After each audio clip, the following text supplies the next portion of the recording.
लंगड़ा त्यागी, आपको कैरेक्टर तो याद होगा। पूरी फिल्म में कमाल का काम किया था लंगड़ा त्यागी ने, और जिस तरीके से वो कूटनीतिक तरीके से साजिशें रचता था, तो वो खौफ का दूसरा नाम था पूरी की पूरी फिल्म में। ये तो बात कर रही हूं मैं रियल लाइफ की, लेकिन लंगड़ा त्यागी का किरदार निभाने वाले सैफ अली खान ने रियल लाइफ में भी किसी हीरो से बढ़कर काम नहीं किया। उन्होंने अपने परिवार को बचाया, अपने बच्चों को बचाया, उनकी नानी को बचाया, और खुद 6 बार उन पे वार किया गया, उन चोटिल हो गए, घायल हो गए, बावजूद उसके वो खुद हॉस्पिटल तक पहुंचे और उन्होंने अपना इलाज कराया। नमस्कार, मैं हूं मिताली चंदोला। अंडरवर्ल्ड के नेटवर्क को ध्वस्त करने वाली, माया नगरी में खौफ को खत्म करने वाली, और अंडरवर्ल्ड में भी कहा जाता है कि मुंबई पुलिस का एक बहुत ही खौफ है। अब वहां पे गैंगस्टर्स वगैरह सब मुंबई पुलिस की कार्रवाई से डरते हैं, लेकिन सबसे बड़े हैरत की बात यह है, आप जानते हैं क्या?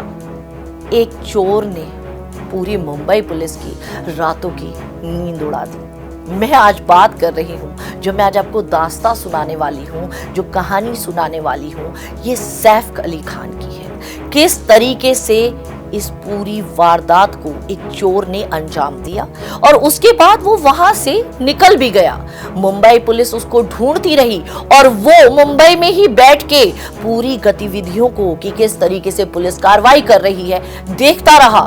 मुंबई पुलिस ने इंटरस्टेट कोऑर्डिनेशन भी किया, तमाम जगह की पुलिस के साथ उन्होंने अपना संपर्क स्थापित करा, फोटोग्राफ्स दी, सीसीटीवी फुटेज को सर्कुलेट करा कि कहीं से भी आरोपी पकड़ा जाए। कहीं ऐसा तो नहीं कि वो मुंबई की सरहद पार कर किसी और स्टेट में जाकर छुपा हो।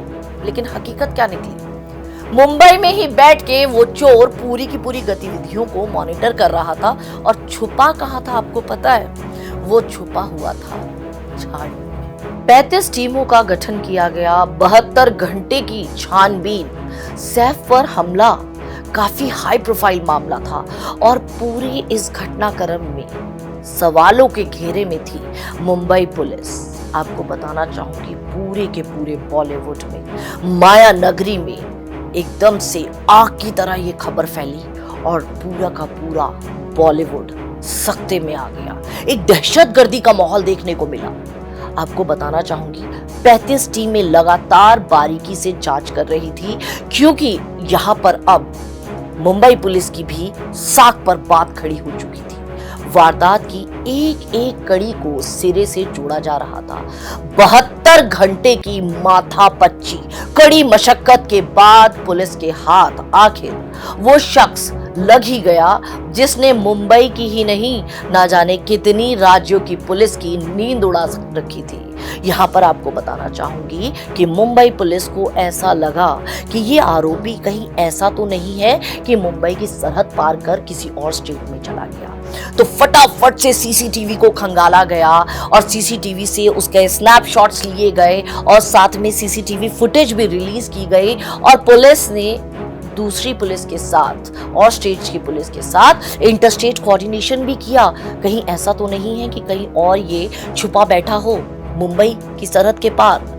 पुलिस ने हर तरह से मदद लेने की कोशिश करी, और बड़ी ही चालाकी और खामोशी से पुलिस की बेचैनी को यही क्रिमिनल जिसने चोरी की मंशा से सैफ के घर में एंट्री ली थी, वो देखता रहा। कभी टीवी के माध्यम से, कभी और इंफॉर्मेशन के माध्यम से वो ये देख रहा था कि मुंबई पुलिस आगे क्या क्या स्टेप्स ले रही है, और धीरे धीरे वो डरता भी रहा।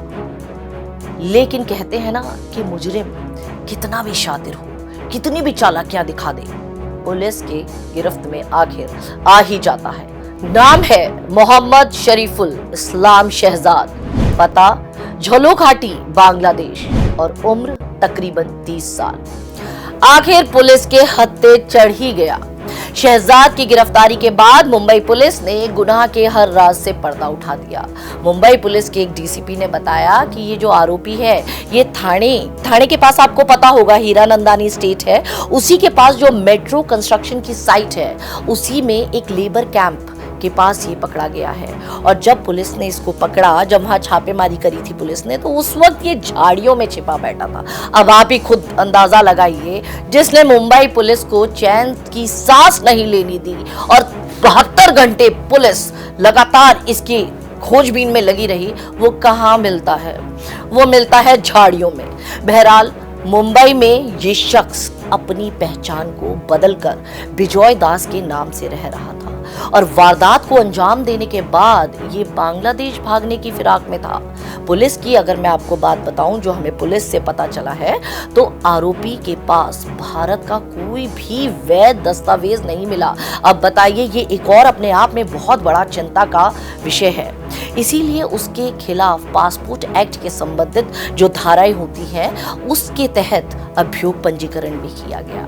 आरोपी एक हाउसिंग कंपनी में काम करता था। सबसे बड़ी बात यह है कि पुलिस की पूछताछ में अभी कई चीजें जो हैं सामने खुलकर नहीं आ रही। सबसे पहली बात तो यह है कि पुलिस उससे बार बार इस चीज को पूछ रही है कि क्या आरोपी पहले भी सैफ के घर जा चुका था। हालांकि उसका इरादा चोरी के लिए ही था।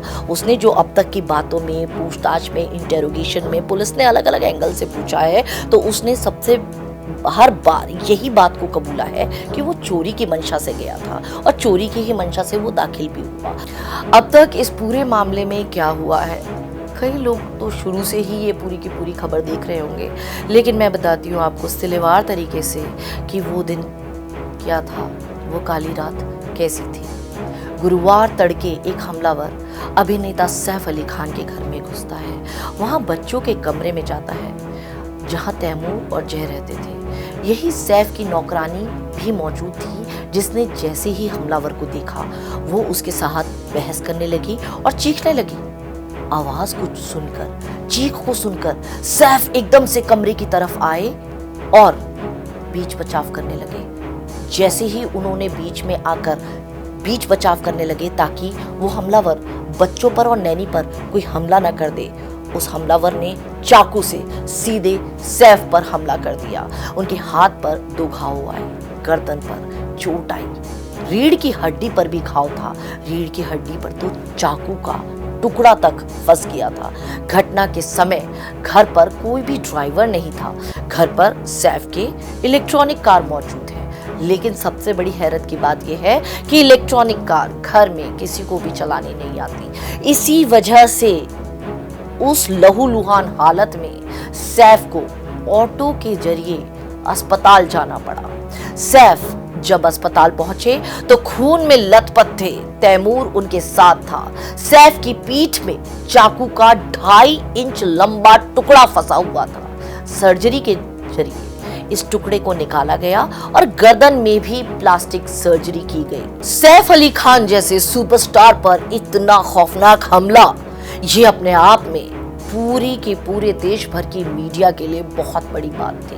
और ये वारदात को टीवी चैनलों ने, सोशल मीडिया पर हर जगह बार बार दिखाया जा रहा था, ये बताने के लिए कि किस तरीके से सैफ पे हमला हुआ है। और मीडिया ने भी अपनी तरफ से पूरा सहयोग करा कि कहीं ना कहीं पुलिस को भी ये मदद हो जाए कि वो उस क्रिमिनल को पकड़ लें जिसने इतना बड़े हादसे और वारदात को अंजाम दिया है। अब जब ये पूरा का पूरा घटनाक्रम टीवी पर भी आने लगा और सुर्खियां बन गया, तो ऐसे में जो वो ऑटो रिक्शा चालक था, उसने ये सारी खबरें टीवी पे देखी, सोशल मीडिया पर देखी, तो वो भी सामने आया और उसने बताया कि वो घटनास्थल पर जब पहुंचा तो उसने देखा सैफ खून में लथपथ होकर गेट से बाहर आ रहे हैं। ये पूरा का पूरा आपको किसी फिल्मी कहानी की तरह लग रहा होगा, लेकिन ये फिल्म नहीं, मैं जो आपको बात बता रही हूँ ये रियल लाइफ इंसिडेंट है। ऑटो रिक्शा ने सैफ को बाहर आते हुए देखा और जब सैफ लहूलुहान हालत में गेट से बाहर आ रहे थे तो उनके साथ कुछ और लोग भी मौजूद थे। सैफ की गर्दन से और पीठ से खून बह रहा था। ड्राइवर ने कहा, मैं रात में अपना वाहन चलाता हूँ। लगभग 2-3 बजे मैंने एक महिला को ऑटो किराए पर लेने की कोशिश करते देखा, लेकिन कोई नहीं रुका। मैंने गेट के अंदर से रिक्शा के लिए आवाजें भी सुनी। मैंने यू टर्न लिया और गेट के पास अपना वाहन रोक दिया। खून से लथपथ एक आदमी 2-4 अन्य लोगों के साथ बाहर आया। उन्होंने उसे ऑटो में बिठाया और लीलावती अस्पताल जाने को कहा। मैंने उन्हें वहां छोड़ा और बाद में मुझे पता चला कि वह सैफ अली खान थे। मैंने उनकी गर्दन और पीठ से खून बहते देखा। आपको बताना चाहूंगी कि सैफ अली खान जिस बिल्डिंग में रहते हैं वहां 4 लेयर की सुरक्षा तैनात है।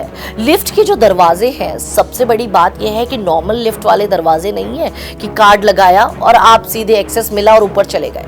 लिफ्ट के दरवाजे ऐसे हैं कि वहां पर फिंगरप्रिंट्स या पासवर्ड की मदद लेनी पड़ती है तभी वो खुलता है। तो ये भी एक सबसे बड़ा सवाल आ जाता है कि जब फिंगरप्रिंट्स या फिर पासवर्ड की जरूरत पड़ती है तो ये आरोपी उनके घर में दाखिल कैसे हुआ? क्या किसी ने उसको वो एक्सेस दिया या आखिर इसके पीछे क्या वजह थी? ये भी पुलिस के लिए एक इन्वेस्टिगेशन का अहम मुद्दा है। और हमला करने के बाद वो भागने में कैसे सफल हो गया, जब बार बार ये बात सामने आ रही है कि उस बिल्डिंग में 4 लेयर की सिक्योरिटी है। अरे भाई, हो भी क्यों ना, वहां पर बॉलीवुड सेलेब्स रहते हैं और वहां पर इतनी इजीली एंट्री कर जाना और उसके बाद वहां से फरार भी हो जाना, ये कई सवाल खड़े करता है। मेरे जहन में तो काफी हैं। आपके जहन में कितने सवाल हैं? जरूर बताइएगा मुझे मेरे कमेंट बॉक्स पे। बहरहाल, मैं आपको बताना चाहूंगी कि मुंबई पुलिस सवालों में उलझी हुई है, लेकिन उसे अब थोड़ी बहुत ये गुत्थी सुलझाने में आसानी मिल गई है क्योंकि एक सिरा मिल गया है। अब पुलिस ने आरोपी को पकड़ लिया है, पुलिस उससे पूछताछ कर रही है। पुलिस ने अभी जब उसको कोर्ट में पेश किया था उसके बाद रिमांड मांगी है। रिमांड मांगने के बाद उसको 5 दिन की रिमांड भी कोर्ट ने दे दी है। अब पुलिस का सबसे पहला काम क्या रहेगा? पुलिस उस जगह पर उसको लेके जाएगी, पूरी की पूरी वारदात जो उस दिन घटना घटित हुई थी उसका पूरा क्राइम सीन रिक्रिएट करेगी, जानने की भी कोशिश करेगी कि आखिर पूरी वारदात, पूरी घटनाक्रम को किस तरीके से अंजाम दिया गया। पुलिस ये भी जानने की कोशिश कर रही है कि पिछले 6 महीने से ये शख्स मुंबई में रह रहा था, वो भी अवैध तरीके से, और उसे नौकरी किसने दिलवाई। लेकिन ये बहुत बड़ा चिंता का सबब है क्योंकि इतनी हाई सिक्योरिटी जोन को ब्रीच किया गया है। उसका मददगार कौन था? ये बार बार बात जहन में आती है। यही वो सवाल है जिसका सवाल और जिसकी इन्वेस्टिगेशन, जिसकी तहकीकात मुंबई पुलिस कर रही है ताकि वारदात से जुड़े दूसरे लोगों तक भी वो आसानी से पहुंच सके। भारत की जब बॉर्डर गाइडलाइंस बनी थी तब बांग्लादेश में माहौल कुछ और था, लेकिन अब तख्ता पलट हो चुका है। ये तस्वीर बिल्कुल बदल चुकी है। बांग्लादेशी घुसपैठिए बाद में भारत में दाखिल होते हैं, उससे पहले ही उनको एक गिरोह जो है सारे फर्जी दस्तावेज उपलब्ध करवा देता है, इसीलिए ये घुसपैठ इतनी आसान हो रही है। लिहाजा अब एक बार फिर बॉर्डर गाइडलाइंस की समीक्षा की बेहद जरूरत है ताकि बड़ी तादाद में होने वाली इस घुसपैठ पर तत्काल प्रभाव से लगाम लगाई जा सके। बांग्लादेशी घुसपैठियों को रोकना बेहद जरूरी है क्योंकि उनकी बढ़ रही तादाद कई राज्यों में जनसंख्या की गणित को बदल रही है और उनकी आपराधिक गतिविधियों में शामिल होने से देश की जो इंटरनल सिक्योरिटी है वो भी खतरे में है। क्या है इस पूरे मुद्दे पर आपके विचार, मैं जानना चाहूंगी। कमेंट बॉक्स पे अपने विचार जरूर लिखिएगा।